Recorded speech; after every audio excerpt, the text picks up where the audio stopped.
All right, everybody, I'm Logan Alec. I'm a CPA, and this is my update for Wednesday, February 17th.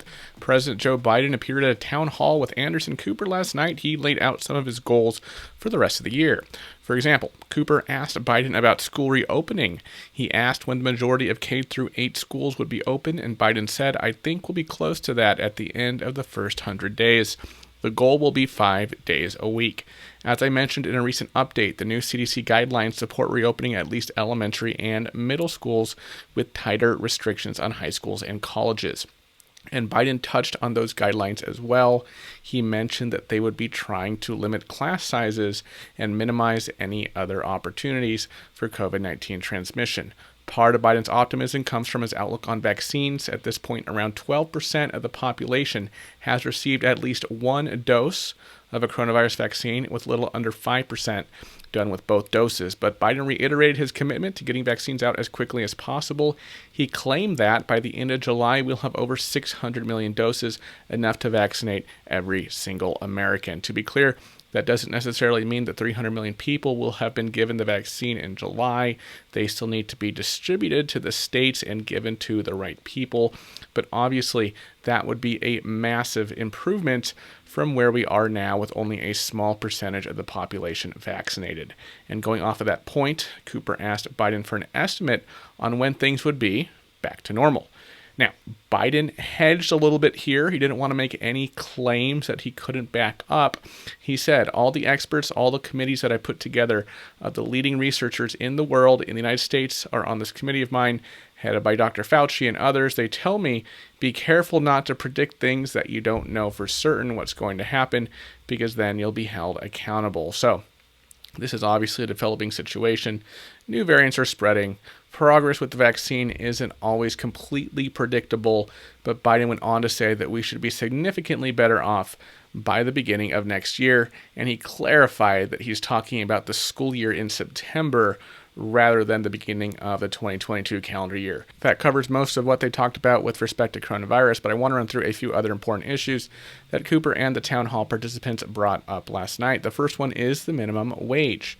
Biden supports $15 minimum wage.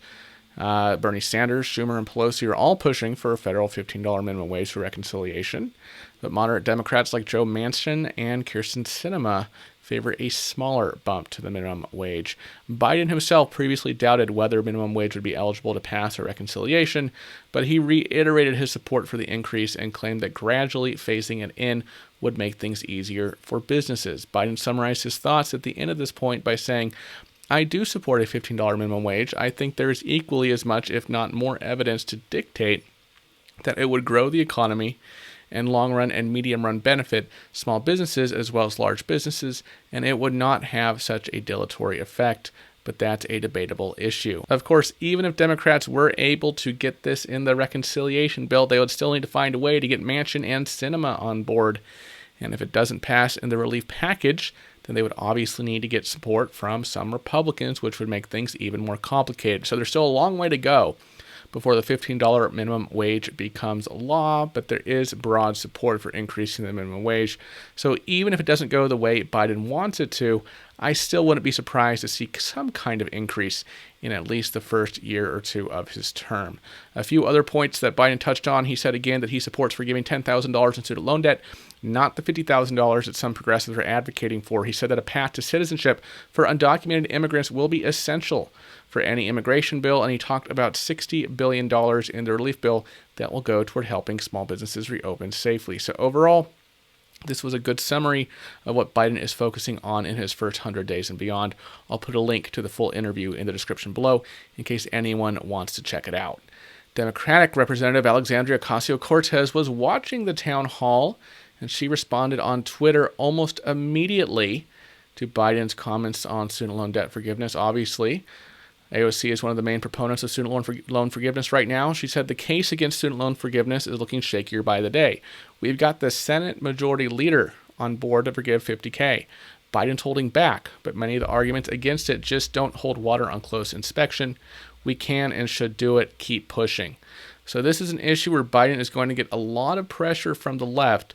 I don't want to speculate too much on where that will go over the first year or two of his administration, but it doesn't look like Joe Biden is in a place right now to take any executive action to that effect for 50K. It could be tough for Schumer to get every Senate Democrat on board for 50K, especially when it's a policy that the president doesn't support. So 10K is a lot more likely. That's probably something more Democrats will be able to agree on, but the future of the 50K forgiveness plan is a little less clear right now. All right, last story of the day. The White House announced several actions intended to expand our testing capacity and prepare for any coronavirus variants that might pop up in the future.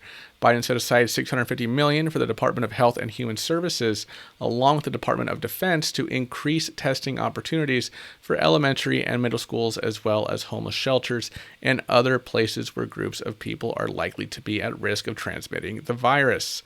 Another $815 million will go toward manufacturing various supplies, including molded plastics, filtered by PET tips, and nitrocellulose, which is used in antigen point-of-care tests. And finally, his plan gives $200 million to the CDC to help them use genome sequencing to identify new coronavirus variants, track their spread throughout the country, and take any necessary measures to minimize their effects. The administration expects this to more than triple the CDC's sequencing capacity from 7,000 to 25,000 weekly samples, which will hopefully help us combat the British, South African, and Brazilian variants, as well as any others that might pop up in the future. That is all I have for you today. Thank you so much for watching to the end, and I will see you in the next video. Bye-bye.